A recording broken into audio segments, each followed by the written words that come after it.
Tesalonika 5 ayat 16. Bersukacitalah senantiasa. Apakah firman Tuhan ini mengada-ada? Dan kalau kita perhatikan, firman Tuhan itu adalah kebenaran yang sesungguhnya. Dan tidak ada kepalsuan atau tidak ada sesuatu yang salah. Jadi yang salah itu hanya cara berpikir manusia, atau yang salah itu adalah sesuatu yang dilakukan oleh manusia itu sendiri. Jadi bersukacita itu sebetulnya bisa dimiliki oleh setiap manusia. Bisa diusahakan oleh setiap manusia kalau dia mau. Mungkin ada orang yang berkata, bagaimana mungkin saya bisa bersukacita? Saya baru kehilangan anak yang saya kasihi. Dia baru meninggal. Atau mungkin ada yang berkata, saya baru kehilangan suami saya. Bagaimana mungkin saya bisa bersukacita? Jadi apakah firman Tuhan ini berbohong atau apakah firman Tuhan ini lebay? Saya pikir tidak.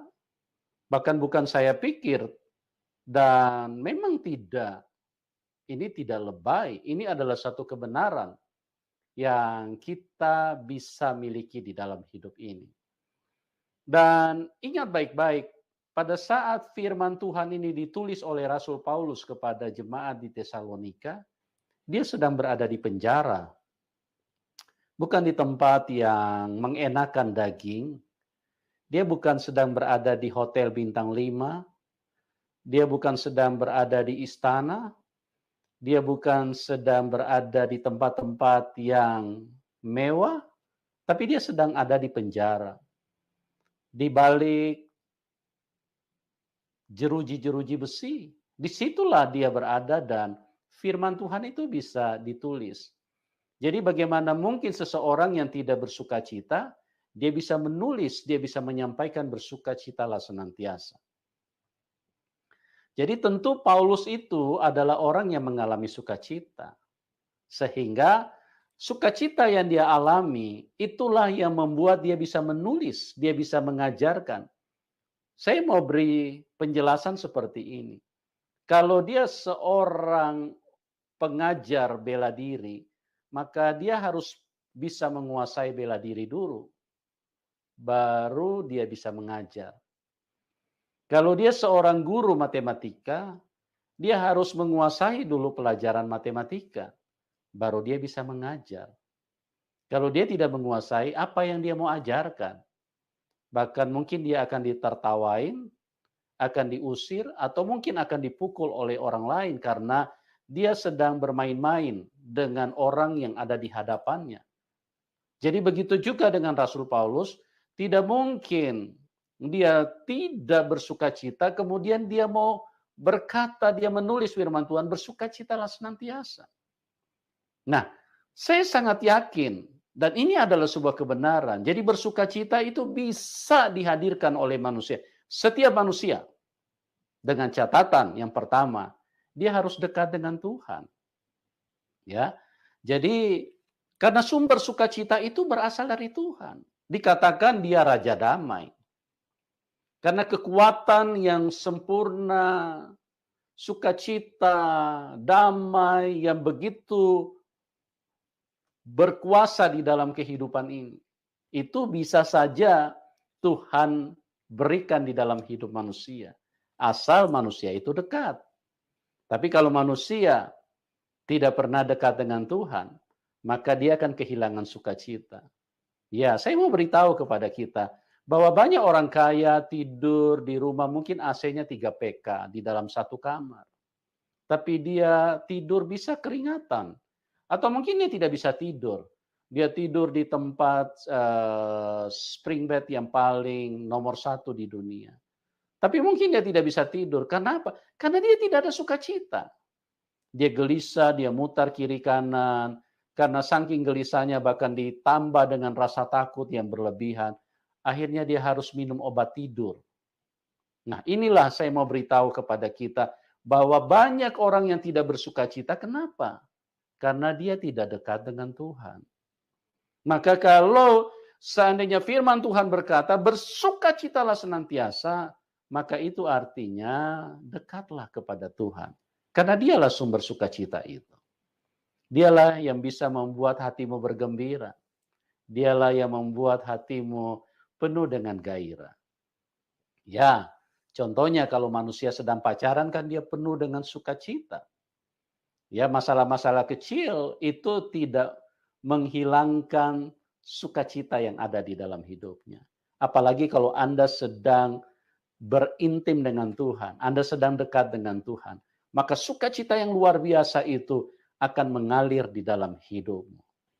Saya mau beritahu, kalau kita tidak bersukacita itu adalah satu bahaya besar. Karena dia akan merugikan hidup kita sendiri. Ya, saya berkata begini bukan berarti saya tidak punya masalah, tidak. Mungkin masalah saya jauh lebih berat daripada Anda yang sedang kehilangan orang tua, atau Anda yang sedang kehilangan anak, atau Anda yang sedang kehilangan pasangan karena sudah meninggal. Saya berkata seperti ini bukan berarti saya tidak punya masalah. Tapi yang saya mau bagikan ini kebenaran.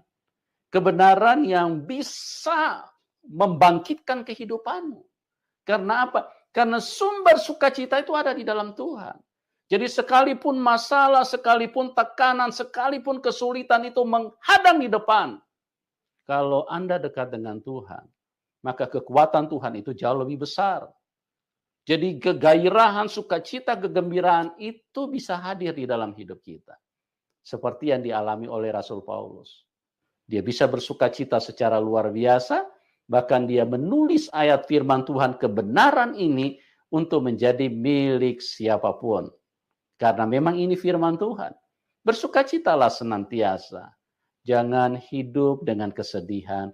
Karena kalau Anda hidup dengan kesedihan, itu akan mengeringkan tulang. Anda akan lebih cepat mati daripada yang Anda harapkan. Anda akan lebih cepat terkena penyakit daripada mungkin umur yang Anda miliki saat ini. Karena apa? Karena Anda kehilangan sukacita. Coba kalau dokter memeriksa pasien, kenapa manusia banyak penyakit? Karena hidupnya banyak pikiran. Artinya apa? Dia kehilangan sukacita. Dia tidak bahagia di dalam hidupnya. Ya, jadi bersukacitalah senantiasa. Jangan biarkan kesedihan mengepung dan menguasai hidupmu. Jangan biarkan kesedihan, jangan biarkan kesusahan itu menjadi raja di dalam hidupmu. Singkirkan itu. Ada Tuhan. Dekatlah kepada Tuhan, maka itu akan mengubahkan hidupmu. Akan membawa Anda kepada satu gairah yang luar biasa, sukacita yang luar biasa. Saya percaya kalau Tuhan Yesus berdiri bersama-sama dengan hidupmu. Bahkan firman Tuhan berkata, engkau adalah bait Allah. Kita ini adalah bait Allah. Bait Elohim. Kalau dia hadir di dalam hidupmu, maka hidupmu akan berubah. Sukacita yang luar biasa. Saya mau beri contoh. Banyak rasul-rasul di dalam Alkitab, di dalam Kisah Para Rasul 3 dan seterusnya, Kisah Para Rasul 5, mereka dianiaya di situ. Kisah Para Rasul 5. Mereka dianiaya, tapi mereka bersukacita. Mereka disesat, mereka dicambuk, bilur-bilur, luka badan mereka. Tapi mereka penuh dengan sukacita. Karena apa? Karena ada Tuhan. Jadi Tuhan itu lebih besar dari cambukan. Tuhan itu lebih besar daripada aniaya. Ya, bersukacitalah senantiasa karena Tuhan tidak pernah berdusta. Ini adalah milik setiap orang kalau dia mau dekat dengan Tuhan. Tuhan Yesus memberkati kita semua dan salam kemenangan. Amin.